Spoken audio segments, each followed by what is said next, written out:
ধর্মকেন্দ্রিক রাজনীতির যে রমরমা দেশে চলছে গত 2 দশক ধরে, তার সঙ্গে ভাষা যুক্ত হয়েছে কিছুদিন হলো। আর এই ভাষা কেন্দ্রিক রাজনীতি বা ধর্মকেন্দ্রিক রাজনীতির সঙ্গে ভাষাগত পরিচয়কে যুক্ত করা, এর যে প্রতিফলন আমরা সারা দেশে দেখতে পাচ্ছি, তার মধ্যে সব থেকে বড় ভুক্তভোগী হচ্ছে বাঙালি। কথা আমি চিন্তা করছিলাম যে আজকে এই যে সারা দেশে বিভিন্ন প্রদেশের মানুষের মধ্যে বাঙালি একমাত্র এই ধরনের পীড়নের শিকার, মানে সব থেকে বড় আকারে, ছোট আকারে হয়েছে মহারাষ্ট্রে হয়েছে, বিহারের বাসিন্দারা পীড়িত হয়েছে, উত্তরপ্রদেশের বাসিন্দারা হয়েছে, কিন্তু দেশের বিভিন্ন রাজ্যে এই যে বাঙালি আজকে পীড়নের শিকার, তার কারণটা কি?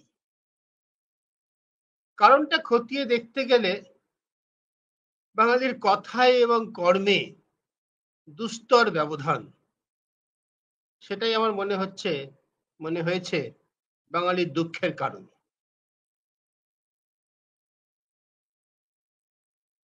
1947 সালে যখন অবিভক্ত ভারত, স্বাধীনতাপ্রাপ্ত সদ্য স্বাধীনতাপ্রাপ্ত ভারত ভাগ হলো, তখন দুটি প্রদেশ বিভক্ত হয়েছিল, পাঞ্জাব এবং বাংলা। পাঞ্জাবে প্রায় সম্পূর্ণ পপুলেশন এক্সচেঞ্জ যাকে বলে, জনবিনিময় হয়েছিল। অমুসলিম যারা ছিলেন, হিন্দু শিখ, তারা প্রায় পুরোটা সম্পূর্ণ জনসংখ্যা এপারে চলে এসেছিলেন।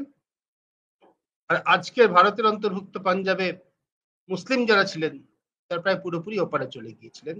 বাংলাতে সেটা হয়নি।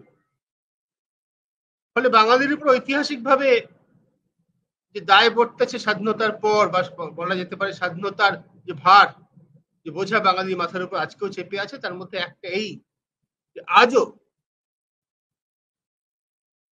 প্রথমত পূর্ব পাকিস্তান, তারপরে বাংলাদেশ থেকে কিছু মানুষ এদেশে আসেন,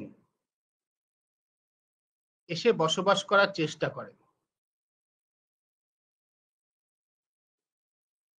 এই বাস্তবতাটাকে স্বীকার করে নিয়ে যদি বাংলার রাজনীতিবিদরা, বিশেষ করে শাসক দলের নেতারা, মুখ্যমন্ত্রী মমতা ব্যানার্জি, তৃণমূল কংগ্রেসের দ্বিতীয় গুরুত্বপূর্ণ নেতা অভিষেক বন্দ্যোপাধ্যায়, তারা কথাবার্তা বলতেন, তারা তাদের মতো করে রাজনীতি করতেন, প্রশাসনকে চালাতেন, তাহলে অসুবিধে ছিল না। কিন্তু তাদের কাজকর্মে, আচার আচরণে, বক্তব্যে দেখা যাচ্ছে যে ওই বাস্তবতাটাকেই তারা মানতে চাইছেন না।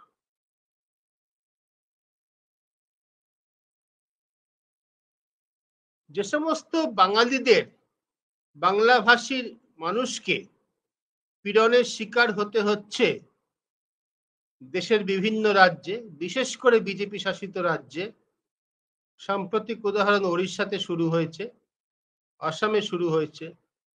পূর্ব ভারতের এই রাজ্যগুলো মোটেই আর্থসামাজিক দিক থেকে পশ্চিমবঙ্গের থেকে খুব কিছু এগিয়ে নয়। ওড়িশা সামান্য এগিয়ে, অসম তা নয়।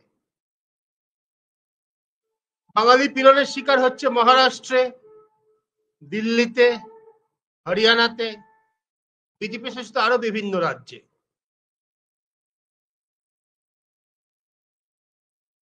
এবং পীড়নের শিকার যারা হচ্ছেন, অবশ্যই তারা ধর্মে মুসলিম।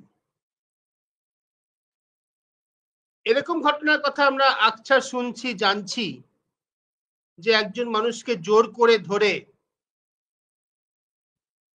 রাষ্ট্রের বাহিনীর দ্বারা, কোথাও সেই রাজ্যের পুলিশ, তারপর সীমান্তরক্ষী বাহিনী, তাদের দ্বারা জোর করে আন্তর্জাতিক সীমান্ত পেরিয়ে বাংলাদেশে ঠেলে পাঠিয়ে দেওয়া হচ্ছে। তারপর বাংলাদেশের সরকারের সঙ্গে আলোচনা ক্রমে পশ্চিমবঙ্গ পুলিশের সহযোগিতায় তারা ফিরে আসছেন। 50 বছর ধরে জমির দলিল রয়েছে এমন মানুষকেও এই ধরনের অত্যাচারের, পীড়নের, বেআইনি পীড়নের শিকার হতে হয়েছে। এর বিরুদ্ধে অবশ্যই সকলের সরব হওয়া উচিত। Fourth pillar, we the people সরব হচ্ছে। কিন্তু একই সঙ্গে বাংলাদেশি নাগরিক যদি অবৈধভাবে ভারতীয় কাগজপত্র বানিয়ে, আধার কার্ড বানিয়ে, ভোটার কার্ড বানিয়ে ভারতে বসবাস করেন, তাহলে সে সম্পর্কে কি মনোভাব একজন ভারতের সংবিধান মেনে চলা ভারতীয় নাগরিকের হওয়া উচিত? আমি খুব স্পষ্ট করে কথাটা বলতে চাই। আমার মতে সেই মনোভাবটা হওয়া উচিত, আপনি আসুন, আমার দেশে থাকুন, আমার দেশে কাজ করুন, আমার দেশে অর্থনীতিতে যোগদান করুন, কর দিন, কিন্তু আপনার ভোটাধিকার থাকবে না।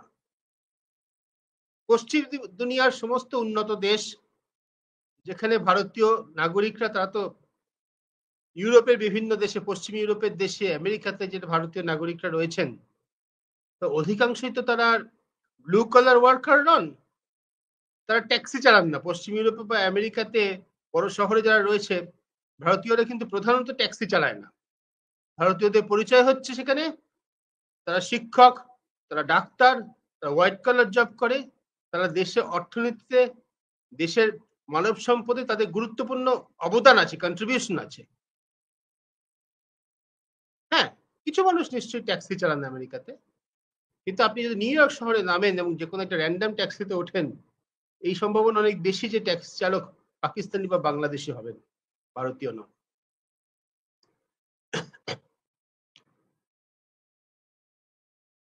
এই বাস্তবতাকে মেনে নিয়ে, যেখানে কাজের সুযোগ বেশি সেখানে মানুষ আসবে, কাজ করবে, এই মেনে নিয়ে কি আমরা চলছি? আমি আজকে যেহেতু পশ্চিমবঙ্গের কথা বলছি, বাঙালির কথা বলছি, তাই দুঃখের সঙ্গে বলছি যে চলছি না। ধরা যাক গত কয়েকদিনের মধ্যে আমি কয়েকটা উক্তি, এই মমতা ব্যানার্জি, অভিষেক বন্দ্যোপাধ্যায় কয়েকটি উক্তি, সেগুলো আমি যদি আপনাদের সামনে পেশ করি, সবগুলোই আপনারা দেখেছেন, টেলিভিশনে বা সোশ্যাল মিডিয়াতে দেখেছেন, শুনেছেন, পড়েছেন, সেগুলো আমি আপনাদের সামনে পেশ করছি। মমতা ব্যানার্জি কি বলেছেন? 1971 মার্চ পর্যন্ত যারা এসেছেন তাদের কথায় একটা টান আছে। আমাদের তো পশ্চিমবঙ্গের তো নানা জেলায় মানুষের কথার টান আলাদা।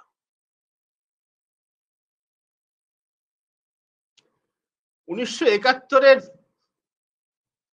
25শে মার্চ, অর্থাৎ বাংলাদেশ যখন স্বাধীনতা ঘোষণা করেছিল, সেই দিনে আগে পর্যন্ত যারা এসেছিলেন তাদের কথায় টান রয়ে গেছে, তাদের পরে আর টান নেই। আমার বাবা মা দুজনেরই জন্ম অবিভক্ত ভারতের সেই অংশে যা এখন বাংলাদেশ বলে পরিচিত। আমার জন্ম বর্তমান পশ্চিমবঙ্গের সীমানার মধ্যে। আমার কিছু কিছু উচ্চারণে, কিছু কিছু শব্দে এখনো পিতৃপুরুষের উচ্চারণের পরম্পরা রয়ে গিয়েছে। সাংবাদিকতা আমরা যারা করতে যাই, বিশেষ করে মুখে উচ্চারিত শব্দ নিয়ে যারা সাংবাদিকতা করেন, তাদের একটা পরীক্ষা আছে, যে তাদের বলা হয় যে 47 থেকে শুরু করে 56 পর্যন্ত বাংলায় এই সংখ্যাগুলো বলো তো। কিছু মানুষ বলেন 47, 48, 49, 50, 51, 52, 53। কিছু মানুষ বলেন 47, 48, 49, 50, 51, 52, 53। 51 বলা হয় অথবা 51 বলা, এই দুটো দিয়ে চিহ্নিত করা যায় মানুষের ভাষাগত ঐতিহ্যকে, পরম্পরাকে, কিন্তু তার সঙ্গে নাগরিকত্বের কোনো সম্পর্ক নেই, তার সঙ্গে রাষ্ট্রের কোনো সম্পর্ক নেই। এই যে সাংস্কৃতিক পরম্পরা, সেটাকে রাষ্ট্রীয়ত্বের সঙ্গে, স্টেটহুডের সঙ্গে, নাগরিকত্বের সঙ্গে গুলিয়ে দিয়ে মমতা ব্যানার্জি এই প্রসঙ্গে, এই বিষয়ে তার অজস্র ভুলভাল কথার মধ্যে একটা গুরুত্বপূর্ণ ভুলভাল কথা বলেছেন। ভাষার টান দিয়ে যদি মানুষের নাগরিকত্ব বুঝতে হয়, তাহলে কিন্তু নরেন্দ্র মোদী যে বলেছিলেন লুঙ্গি পরা থেকে বোঝা যায় যে তারা কোন ধর্মের, তাই কিন্তু বুঝতে হয়। সংস্কৃতির সঙ্গে ভাষাকে মেলানোর মূর্খামি আমাদের দেশের রাজনৈতিক নেতারা করেন, আমরা করব না। বলে সংকল্পবদ্ধ হতে পারে।